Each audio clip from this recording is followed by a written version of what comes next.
ஜாதிய பற்றிய விஷயத்தில் திமுக வெற்றி தேடுதா? மத்திய அரசு சென்சஸ்ல நாங்க கொண்டு வரோம்னு சொன்னோம், தப்பு ஒண்ணு இல்ல. பல பேர் கேட்டிருக்காங்க. இன் பிரின்சிபல் அப்ரூவல் நாங்க கேபினெட்ல கொடுத்திருக்கு. ஆனா அது எங்களுடைய வெற்றி எப்படின்னு சொன்னா, ஜாதியை பத்தி பேசவே கூடாது டிஎம்கேல. அதனால எல்லாத்துலயும் அரசியல் ரீதியா லாபத்தை தேடுறதுக்கு முயற்சி பண்ணக்கூடாது. தமிழ்நாட்டில் சமத்துவத்தை கொண்டாங்க. சென்சஸ் வரும் எப்படியா இருந்தாலும், அதுல இந்த டேட்டா வரும் எப்படியா இருந்தாலும், எல்லாருக்கும் அந்த டேட்டா வெளிப்படையா உதவுறதுக்கு தான் சென்சஸ் மூலமா எடுக்கிறோம். அதனால இதுல உடனே ஒரு குயுக்தி அதை திருப்பிக்கிட்டு நாங்க போராடினதுனால தான் எங்களுக்கு வந்துச்சுன்னு சொல்ல வேணாம். இன்னைக்கும் நான் தெருவில் போகும்போது போர்டு பாக்குறேங்க, ஜாதி பேருடன் பேரு இந்த தமிழ்நாட்டில் இன்னைக்கும் இருக்குது.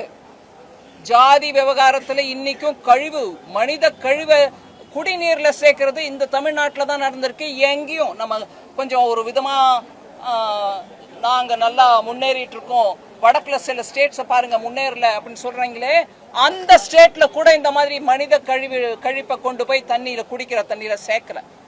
அதனால இந்த விஷயத்துல அரசியல் ரீதியா பார்க்காம, இதனால நம்ம அதுல இருந்து வரக்கூடிய டேட்டாவை வச்சுக்கிட்டு பின்தங்கி இருக்கிறவங்களுக்கு எப்படி இன்னும் வாய்ப்புகள் கொடுக்க முடியும்ன்றத பத்தி யோசிக்கணுமே தவிர, கொஞ்சம் நாங்க வென்றோம் நீங்க தோத்தோன்ற அந்த பேச்சை கொஞ்சம் விட்டுறணும்.